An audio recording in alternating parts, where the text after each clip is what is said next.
A geopolítica é uma ciência que, considerando tudo que vem ocorrendo no mundo, tem se tornado uma das mais importantes da humanidade. Ela estuda as relações de poder entre os estados, considerando as possíveis estratégias para controlar territórios e fortalecer a sua posição no cenário internacional. Ela funciona como uma interseção entre várias ciências, como a geografia, a história, a economia e as ciências militares. Dentro da geopolítica, nós observamos alguns conceitos básicos que são necessários para a sua melhor compreensão. Alguns desses conceitos básicos são: o Estado. O Estado, com o E maiúsculo, corresponde à organização político-administrativa soberana que exerce autoridade sobre um território definido. Ele é uma instituição, e por ser uma instituição, o Estado vai além das pessoas que o ocupam. E é claro, existem estados que confundem-se com seus líderes, como por exemplo em teocracias ou em monarquias absolutas. Mas em democracias, quem ocupa o Estado tem a função de gerenciá-lo e representá-los, mas eles não são o Estado. Nação. A nação corresponde a todo grupo de pessoas que compartilham uma identidade comum, baseada em fatores como língua, cultura, história e tradições, e que possuem um senso de pertencimento e destino coletivo. As nações não precisam necessariamente de possuírem um Estado para existirem, sendo que, quando os dois se encontram, observamos o surgimento do Estado-nação. Nações sem Estado existem, quando um povo possui identidade comum, inclusive compartilhando o mesmo território, mas sem possuir soberania sobre esse espaço que ocupam. Um exemplo são os curdos, que vivem no chamado Kurdistão, que não é o território de um Estado, mas o espaço de onde os curdos são indígenas, o Kurdistão, é dividido entre Síria, Iraque, Turquia e Irã. O território. O território é todo espaço que é delimitado por relações de poder. Essas podem existir desde a escala macro, como os estados com E maiúsculo, como também na escala micro, quando observamos os espaços ocupados por grupos específicos. O país. Um país é um território geograficamente definido, geralmente associado a um estado soberano ou uma divisão política menor, com uma identidade cultural e política própria. Ele pode ser definido como uma região com fronteiras, população, governo e capacidade de relações internacionais. Pessoal, a história é marcada e escrita por eventos geopolíticos. Um desses eventos mais relevantes, que inclusive apresenta consequências até os dias de hoje, foi a Guerra Fria. A Guerra Fria foi o conflito ocorrido entre as duas maiores potências da segunda metade do século XX, os Estados Unidos da América e a União das Repúblicas Socialistas Soviéticas, conhecida mais como União Soviética. A Guerra Fria recebeu esse nome porque as duas potências desse período, compreendendo que um conflito armado direto entre elas seria um conflito nuclear, que sem dúvida nenhuma teria sido o fim da humanidade como conhecemos, decidiram, corretamente, lutar no campo da influência geopolítica, usando de planos de ajuda econômica e militares, espionagem, desenvolvimento tecnológico e principalmente propaganda. E pessoal, é importante compreender que nesse caso, propaganda não é sinônimo de publicidade. Propaganda é um modo específico e sistemático de persuadir, visando influenciar com fins ideológicos, políticos, as emoções, as atitudes, as opiniões ou ações do público-alvo. O seu uso primário, ele vem de um contexto político, referindo-se geralmente aos esforços de persuasão patrocinados por governos e partidos políticos. Existem debates sobre quando exatamente a Guerra Fria começou. Há quem diga que o uso das bombas atômicas pelos Estados Unidos no fim da Segunda Guerra Mundial foi o ponto de partida, já que a União Soviética, mesmo estando ela mesma preparada para usar suas próprias armas nucleares, criticou duramente os Estados Unidos na recém-formada Organização das Nações Unidas, degradando ainda mais as relações já frágeis entre os dois antigos aliados militares. Também observamos que a divisão da Alemanha, que começa antes do lançamento das bombas e finaliza pós esse processo, também apresentou um possível ponto de início do conflito. A Alemanha foi dividida devido aos resultados das conferências de Yalta e de Potsdam. A Conferência de Yalta, realizada em fevereiro de 1945, tinha como seu principal objetivo discutir o futuro da Europa após a derrota da Alemanha nazista. Entre as principais decisões, destacam-se a divisão da Alemanha em 4 zonas de ocupação, entre Estados Unidos, União Soviética, Reino Unido e França, a realização de eleições livres nos países libertados pelos aliados e a criação da Organização das Nações Unidas, a ONU. Já a Conferência de Potsdam ocorreu em julho de 1945, com a guerra na Europa já encerrada. As tensões entre os aliados começaram a crescer, principalmente entre a União Soviética e os Estados Unidos. Essa conferência confirmou a divisão da Alemanha, mas evidenciou divergências quanto ao futuro da Europa Oriental e o avanço soviético. A Alemanha, que deveria tornar-se um único país quando a ocupação acabasse, manteve-se dividida durante quase toda a Guerra Fria, onde a Alemanha Ocidental, cujo nome oficial era República Federal da Alemanha, era um país aliado dos Estados Unidos, um país capitalista aliado aos Estados Unidos, e a Alemanha Oriental, a República Democrática da Alemanha, era uma ditadura socialista aliada à União Soviética. Inclusive, essa divisão da Alemanha era uma das grandes representações do mundo dividido durante a segunda metade do século XX. O que é indiscutível é que o estabelecimento da chamada doutrina Truman pode ser considerado como o ponto de não retorno da Guerra Fria. A doutrina Truman foi anunciada em um discurso feito em março de 1947 pelo presidente dos Estados Unidos da época, Harry Truman, como uma política de contenção ao avanço do comunismo, principalmente nos países mais pobres, no contexto da Guerra Fria. Seu principal objetivo era oferecer apoio político, militar e econômico a países ameaçados pela influência soviética. Essa doutrina marcou o início da política externa americana de combate ao expansionismo soviético e foi um dos pilares da bipolarização do mundo no pós-Segunda Guerra Mundial. Representou também o início da divisão clara entre os blocos capitalista e socialista, influenciando a formação de alianças militares, como a OTAN, e o financiamento de países aliados por meio do Plano Marshall. A Organização do Tratado do Atlântico Norte, conhecida pelo seu acrônimo OTAN, é uma aliança militar de defesa formada hoje em dia por 32 países da América do Norte e da Europa. Ela foi fundada dentro do contexto da Guerra Fria, para funcionar exatamente como nos dias de hoje. Caso uma entidade externa à organização ataque algum dos países membros, todos os outros têm a obrigação de auxiliar na defesa de quem foi atacado. Basicamente, a OTAN funciona no princípio de que um ataque a um de seus membros é um ataque a todos os seus membros. Já o Plano Marshall foi um programa de ajuda econômica criado pelos Estados Unidos em 1947, logo após a Segunda Guerra Mundial, com o objetivo de reconstruir os países da Europa Ocidental devastados pelo conflito. Proposto pelo então secretário de Estado George Marshall, o plano ofereceu bilhões de dólares em empréstimos, doações e suprimentos para estimular a recuperação econômica e evitar o avanço do comunismo na região. Além de promover a reconstrução europeia, o Plano Marshall fortaleceu os laços entre os Estados Unidos e os seus aliados, contribuindo para a consolidação do bloco capitalista durante a Guerra Fria. A União Soviética e os países do leste europeu, alinhados ao socialismo, recusaram-se a participar do plano por considerá-lo uma forma de influência imperialista americana. A intenção dos Estados Unidos com o Plano Marshall não era de ser altruísta, muito pelo contrário. A ideia central era garantir países aliados e influenciados por eles durante a Guerra Fria.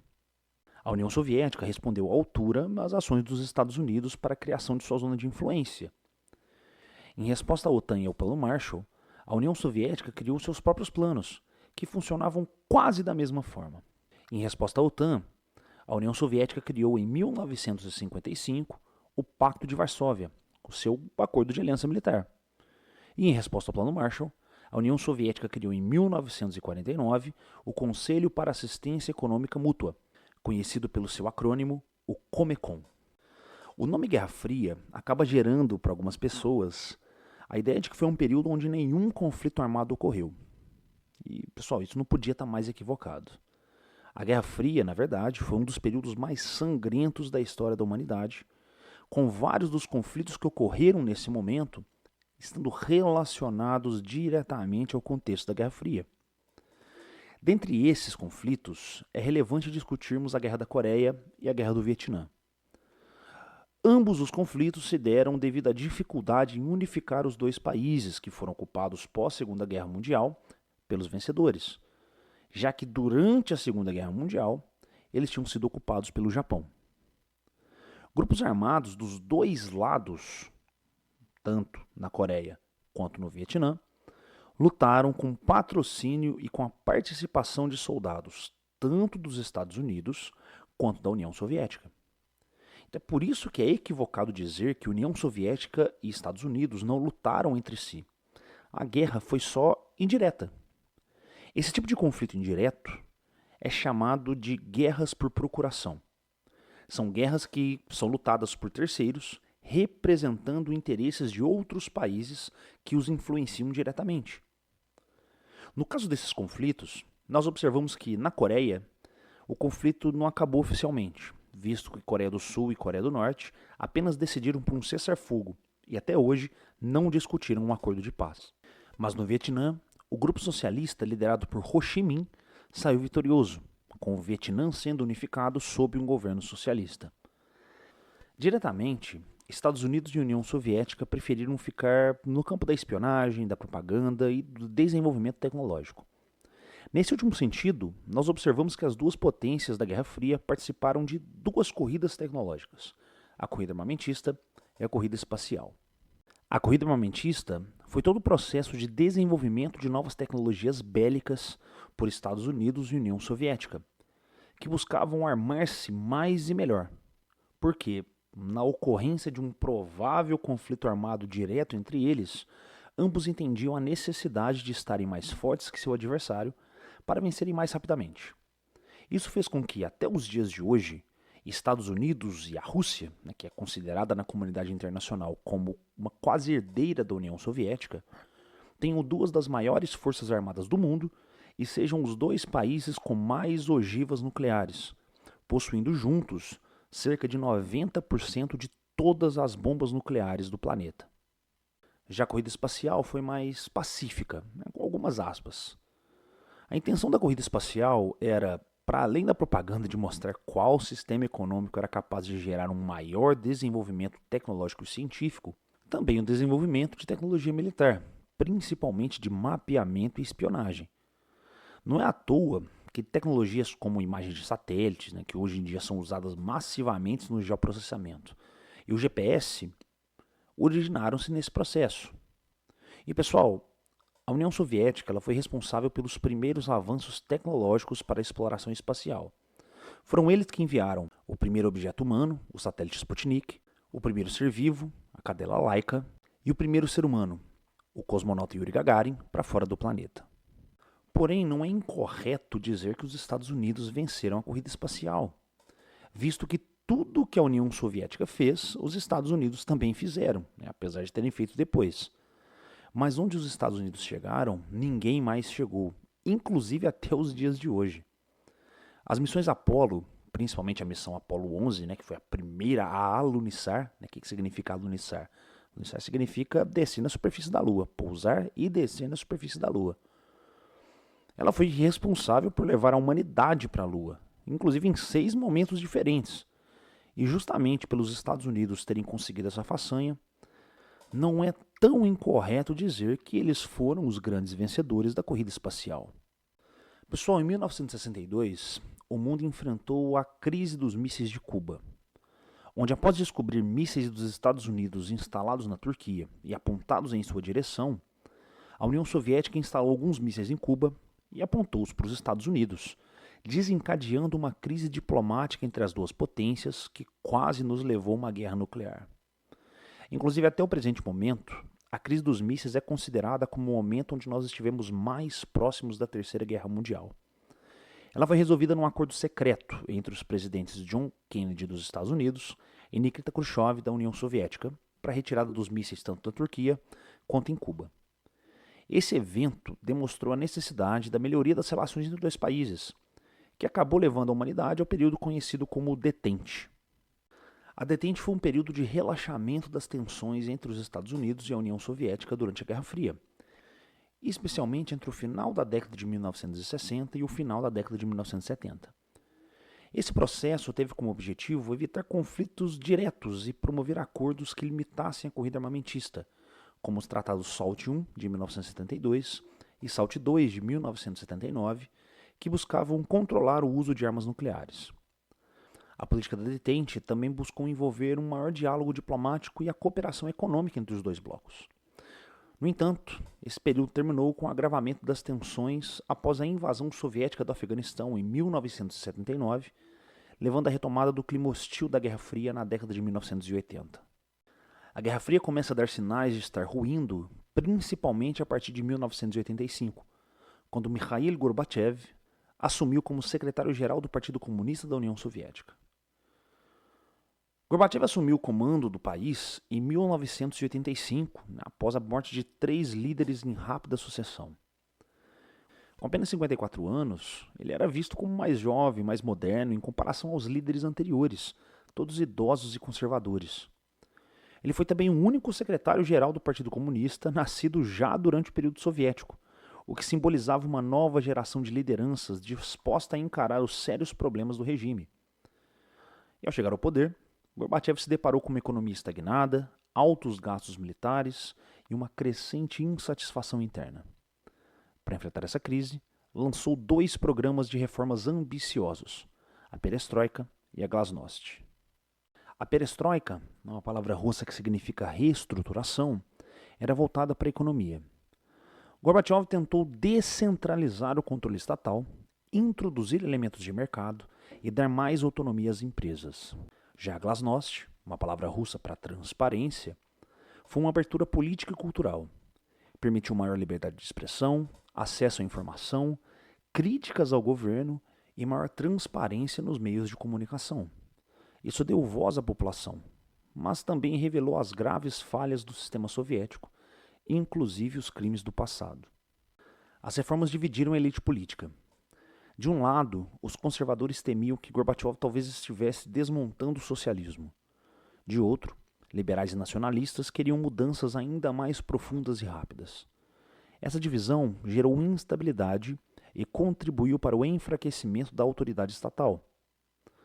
Discutindo principalmente a Glasnost, ela é considerada responsável pelo fim do Bloco Socialista, visto que, antes dela, qualquer tentativa de reduzir a influência soviética nos países aliados era recebida com a invasão de tropas do Pacto de Varsóvia.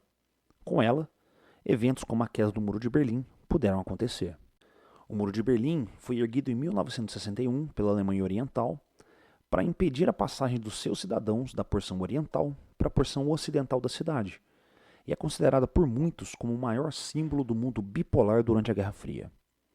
Ele caiu devido a uma falha de comunicação dentro do Partido Socialista Unificado, o antigo Partido Único da Alemanha Oriental, que resultou em milhares de alemães dos 2 lados do muro a irem para os portões dele no dia 9 de novembro de 1989. Essa multidão acabou levando os guardas de fronteira a abrirem os portões do muro, que durante a noite do dia 9 e o dia 10 de novembro de 1989 começou a derrubar o muro, que já tinha sido considerado caído já na noite do dia 10. Esse evento levou à reunificação da Alemanha quase um ano depois, em 1990, sob o manto da República Federal da Alemanha, a antiga Alemanha Ocidental, que agora era novamente uma única Alemanha. O fato da União Soviética não ter feito praticamente nada enquanto via o Muro de Berlim cair, fez com que outros países do bloco socialista também derrubassem seus governos, mostrando para o mundo que, naquele momento, a Guerra Fria já estava perto de acabar. Na União Soviética, o governo Gorbachev vinha perdendo o controle da economia e da política interna. Apesar de, internacionalmente, Gorbachev ter ganhado prestígio por reduzir as tensões com o Ocidente. Por essa razão, em 1991, a linha dura do Partido Comunista tentou um golpe de Estado que fracassou devido à ação de políticos soviéticos como Boris Yeltsin, que veio a ser inclusive o primeiro presidente da Rússia. Toda essa situação, associada a movimentos que já vinham acontecendo nos antigos países do bloco socialista, as repúblicas soviéticas começaram a declarar independência, já começando com a Estônia em agosto de 1991. No dia 25 de dezembro de 1991, apenas a Rússia restava como república da União Soviética, e por essa razão, Mikhail Gorbachev renuncia ao cargo de secretário-geral do Partido Comunista e no dia 26, o Soviete Supremo, numa reunião simbólica, declara a dissolução da União Soviética e, pela primeira vez desde 1922, desce a bandeira da União Soviética do Kremlin e sobe a bandeira da Federação Russa, agora independente. Com o fim da União Soviética, encerra-se também a Guerra Fria. Encerrada a Guerra Fria, nós passamos a vivenciar a chamada Nova Ordem Mundial. O termo Nova Ordem Mundial, obviamente, infere a existência de uma antiga ordem mundial, que, tal como ocorria na Guerra Fria, era majoritariamente bipolar, com duas grandes potências disputando a hegemonia da geopolítica mundial. A Nova Ordem Mundial é uma nova organização geopolítica mundial, onde nós observamos não mais uma ordem bipolar, mas unipolar ou multipolar. Essa nova organização da geopolítica é considerada como a vitória da globalização, visto que, com o fim das tensões da Guerra Fria, a tendência é a de melhoria na integração entre as sociedades, o que é a característica central da globalização. A nova ordem mundial ela pode ser considerada unipolar ou multipolar, como acabamos de dizer. Na verdade, ainda não existe consenso sobre essa questão. Os defensores da chamada ordem unipolar defendem que, pós-Guerra Fria, os Estados Unidos passaram a ter a hegemonia da política mundial, influenciando direta ou indiretamente as relações entre todas as nações. Já os defensores da ordem multipolar defendem que, justamente por causa do avanço da globalização, vários polos de influência surgiram, gerando um balanço de poder mais equilibrado nas relações globais. Inclusive, um dos argumentos para o surgimento da chamada ordem multipolar é a consolidação dos blocos econômicos na nova ordem mundial. Blocos econômicos são acordos feitos entre países, geralmente de uma mesma região, onde seus participantes desejam aumentar a integração entre si, principalmente no campo econômico. Em geral, blocos econômicos são definidos pelos tratados pelos quais eles são formados. Pessoal, nenhum bloco econômico começa já nos níveis mais elevados de integração. Geralmente esses acordos começam antes mesmo da assinatura de tratados, quando os países decidem pela formação de uma zona de preferência tarifária. Nesse nível de integração, os países participantes decidem reduzir as barreiras entre si, sem necessariamente derrubá-las ou padronizá-las. É apenas uma maneira de países, geralmente mais próximos, de melhorarem suas relações através da integração econômica mais básica. Na tela temos um exemplo. A ALADI, hoje em dia, é um exemplo de zona de preferência tarifária. Blocos econômicos surgem quando os países membros decidem formar zonas de livre comércio. Nesse estágio, os membros de um bloco padronizam, através do tratado que assinam, as barreiras alfandegárias entre si, seja reduzindo os impostos de importação e exportação de maneira igualitária, seja eliminando as barreiras para alguns ou todos os produtos dos membros do bloco. Um grande exemplo que temos nos dias de hoje é o USMCA, conhecido como NAFTA 2.0. Quando os países decidem aumentar a integração, blocos econômicos decidem criar uma tarifa externa comum, que é mais uma forma de padronização, na verdade. Mas agora do comércio externo do bloco. Com a tarifa externa comum, os países membros passam a cobrar o mesmo valor para o comércio com os países de fora do bloco. Essa fase de integração chama-se de união aduaneira, cujo melhor exemplo que temos é o Mercosul.